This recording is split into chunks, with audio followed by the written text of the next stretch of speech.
Paz do Senhor, meus queridos irmãos, do canal Projeto Vidas, Quatro Cantos do Mundo, projeto transcultural atravessando fronteiras. Mais uma vez estou aqui com muita alegria e satisfação para nós fazermos aqui trazer uma breve palavra para a meditação dos nossos internautas.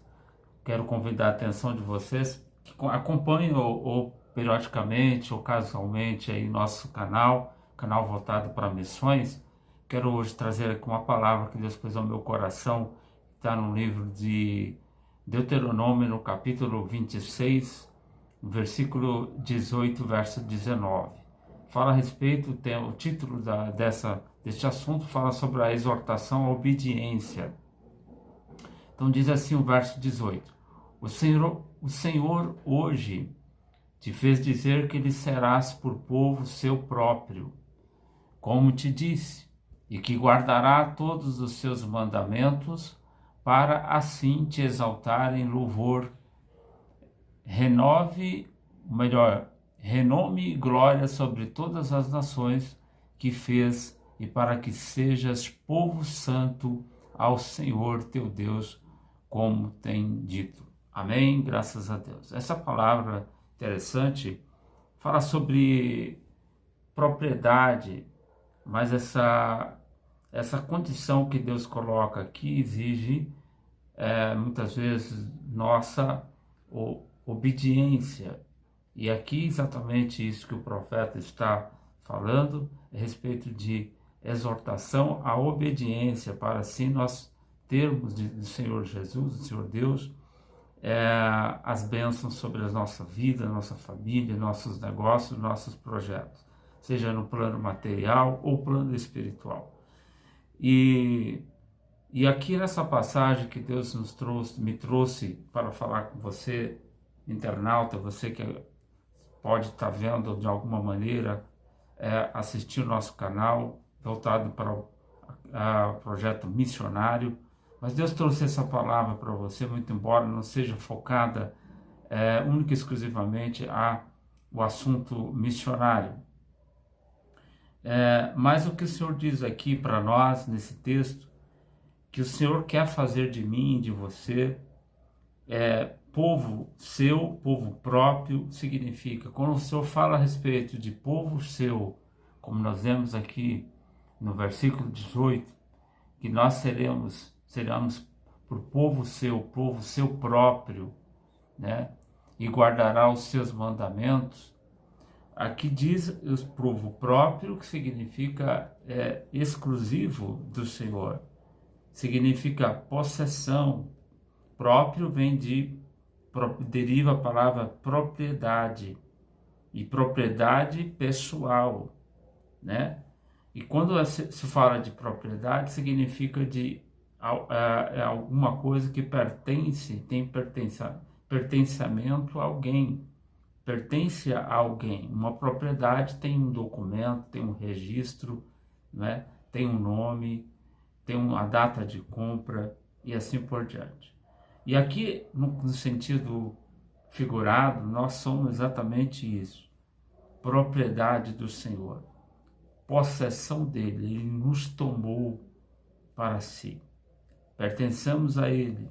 Quando fala próprio, significa não é mais do que um dono, não é dividido com mais nenhuma outro proprietário, é exclusivamente dele, pessoal do Senhor. E mais do que isso, em outra parte da Bíblia, das Escrituras, nós vemos onde o Senhor faz referência que nós somos comparados a tesouro e tesouro próprio. Ou seja, tesouro é algo de valor. Tesouro são bens, pedras preciosas, diamantes, e enfim, né? Esmeraldas, e tem várias categorias de tesouro, mais do que até o próprio ouro. São diamantes, são, por exemplo, valores, são pedras muito mais valiosas do que o próprio ouro. E quando o Senhor fala de tesouro, está classificando uma validade, uma preciosidade mais do que o próprio ouro. E é isso exatamente que nós representamos para o Senhor. Em Romanos capítulo 9, verso 25, o Senhor Jesus diz ali, através do profeta, do apóstolo, perdão, e ele diz assim: chamarei de povo o que não era povo. Ou seja, quando o Senhor nos encontrou num estado deplorável, um estado de farrapo humano, uma caricatura humana, talvez não poderíamos nem chamar de pessoas, né? Muitos de nós não tinham teto para morar, não tinha uma família, não tinha uma identidade, não tinha nenhuma perspectiva de vida. Talvez se muitos de nós não tivessem sido encontrados por Jesus, não estaríamos aqui vivos para contar a história. Mas o Senhor nos encontrou no estado lastimável. E o Senhor simplesmente ele fez uma mudança, ele fez uma lapidação, uma reconstrução da nossa vida. E eu gosto de comparar que nós éramos comparados como se fosse um cardume de peixe, onde se tem muitos peixes, e nós estávamos no meio nesse cardume, e o Senhor enfiou a mão e nos escolheu lá no fundo, lá no meio dessa imensidão de peixes, todos iguais, toda a mesma linhagem, toda a mesma cor, do mesmo tamanho, mas nós estávamos lá, eu estava lá no meio desse cardume, como se fosse um cardume de peixe. O Senhor enfiou a mão como um pescador, enfiou a mão lá dentro e procurou por nós, e nos achou, e limpou nós, lavou nós, cuidou de nós, e nos fez povo seu, e nos deu por herança, e nos fez propriedade sua, como possessão, aleluia, e nos fez propriedade sua, pertencemos a Ele, somos um tesouro próprio do Senhor agora, com nome, com identidade, com um teto, uma casa, uma origem, uma procedência. Isso é ser povo do Senhor. E lá em Salmos 110, Salmos 10, verso 3, diz assim a palavra do Senhor: sabei que o Senhor é Deus, foi Ele e não nós que nos fez povo seu. Foi Ele que nos fez seu povo. Foi Ele que fez propriedade minha, dele, pertencer a Ele. Não foi eu que escolhi, não foi escolha minha, foi dele. E se Ele escolheu nós e nos deu para nós um nome, nos deu para nós uma nova condição de vida, nos deu para nós agora uma perspectiva, um futuro de vida pela frente, nos deu um nome, nos deu uma família, somos honrados pelo Senhor, somos valorizados pelo Senhor, coisa que antes, no passado, não tínhamos valor nenhum para a sociedade, para o mundo ao qual pertencíamos, não tínhamos nenhum reconhecimento, não tínhamos mesmo sequer direitos a reclamar. Hoje nós somos pessoas valorizadas na sociedade, onde nós moramos, onde nós residimos, somos respeitados. Onde trabalhamos, somos respeitados na comunidade, no meio em que vivemos. Nós somos transformadores do mundo, somos pregadores de justiça, levamos agora a verdade, levamos agora a clareza para um mundo que vive na escuridão. Por isso, lá em 2 Crônicas, capítulo 7, versículo 14, diz assim: se o meu povo, que se chama pelo meu nome, se humilhar, orar e buscar a minha face, e se converter dos seus maus caminhos, ouvirei do céu e sararei a sua terra. Portanto, aqui uma promessa do Senhor, a obediência. E se nós vivemos uma vida em obediência, em humildade, em temor a Deus, em oração, em buscar o Senhor, e nós reconhecermos que somos errantes e todos os dias precisamos de ter um encontro com o Senhor, ou seja, precisamos ser moldados pelo Senhor. A nossa natureza humana, a nossa natureza falha, nossa natureza sempre querendo buscar as coisas desta vida, as coisas terrenais. E quando nós deixamos que o Senhor domine a nossa vida, a nossa vontade não seja mais a nossa, e que o Senhor reine em nossa vida, e o Senhor possa governar a nossa vida, somos abençoados, somos povos do Senhor, somos pessoas abençoadas, passamos a ser pessoas prósperas, passamos a ser pessoas respeitadas aonde nós formos e aonde nós passarmos, porque há uma diferença no olhar, uma diferença no comportamento, há uma diferença na linguagem, uma diferença no jeito, no trato, porque o Senhor fez essa mudança quando Ele nos comprou, nos resgatou de uma vida difícil, de uma vida sem nenhuma possibilidade, nenhuma clareza, nenhuma chance de sermos alguém ou de ser uma pessoa realmente da sociedade. E quando o Senhor fez isso, Ele nos deu uma nova identidade, Ele nos deu um caráter que não é nosso, mas é um caráter que é dele, o caráter de Cristo. Caráter de pessoa santa, com mente santa, com mente renovada, transformada pelo Senhor Jesus. Eu quero agora finalizar e dizer que lá em Mateus capítulo 6, versículo 25, diz uma palavra e eu quero deixar para você nesse dia. E o Senhor Deus, o Senhor Jesus diz assim em sua palavra, Mateus capítulo 6, versículo 25, e diz para você: por que andeis preocupados quanto à vossa vida, quanto ao beber, quanto ao vestir? Olhai, a palavra diz, para as aves do céu, porque nem Salomão, com toda a sua glória, vestiu como as aves do céu.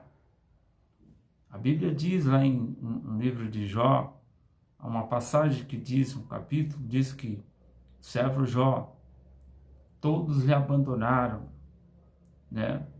Todos deixaram Jó no momento que ele mais precisava, que ele mais necessitava de ter a companhia e a presença de amigos por sua volta para lhe confortar, lhe consolar, porque Jó foi pego de surpresa, Jó foi acometido de uma tragédia que nenhum ser humano pôde provar. Em um só dia, Jó perdeu todas as suas propriedades, seus bens, e perdeu toda a sua família, sua esposa. E Jó ficou só ele, pele e osso, sem nada, sem amigos, sem onde morar e sem a sua família. E a Bíblia diz que Jó se reergueu, e Jó nunca blasfemou contra Deus pela situação a qual ele estava vivendo, o que ele havia acontecido com ele. Ele tinha todos os motivos e as razões para poder negar ao Senhor, recuar, voltar atrás, blasfemar, deixar de servir a Deus, etc. Mas Jó permaneceu fiel, permaneceu justo, permaneceu firme nas promessas do Senhor. E eu quero dizer que, independente da situação que você esteja passando hoje, vivendo, pode ser uma das mais difíceis, pode ser talvez um momento, um dos mais delicados da sua vida, em que você perdeu seus amigos, todos lhe abandonaram, como aconteceu com Jó. Mas eu quero dizer para você que neste dia, que ainda que não haja glória nenhuma em ti, porém Deus te glorificará, mesmo que nós não merecemos, mesmo que você não mereça. Como por exemplo, Jó ficou farrapo humano, só pele e osso, do jeito que ele nasceu, ele voltou. Não havia nada mais em Jó, não havia motivo nenhum para exaltar a vida de Jó. Jó não tinha mais nada, Jó não tinha mais bens, não tinha mais dinheiro, não tinha amigos, não tinha onde morar, não tinha família. E exatamente às vezes isso que Deus nos quer provar para nós. Enquanto tiver algo em nós que nós se prendemos e achamos que somos alguma coisa, e um eu, velho eu, ainda prevalece em nós, este ego, este eu, o orgulho, a soberba, não é? E que você acha que você é alguma coisa, Deus não pode agir na sua vida. Mas quando essa glória humana, né, todo esse aparato, esse glamour, é o que Jó tinha, muitos amigos influentes, etc. Era rodeado por pessoas influentes, pessoas importantes, políticos e assim por diante. Mas Jó ficou sozinho, só ficou ele e Deus. E é exatamente nessa hora que Deus exaltou Jó e devolveu a ele 10 vezes mais tudo aquilo que ele havia perdido. E é assim que Deus às vezes faz com nós, Ele permite que algo aconteça com a gente, para Ele provar o seu amor, o seu poder, a sua glória na nossa vida. E eu quero dizer para você que, independente da situação que você esteja vivendo, se você confiar no Senhor, obedecer, se humilhar, orar, como diz lá em 2 Crônicas 7,14, se voltar para o Senhor, se curvar, Deus te glorificará, mesmo ainda que você não mereça.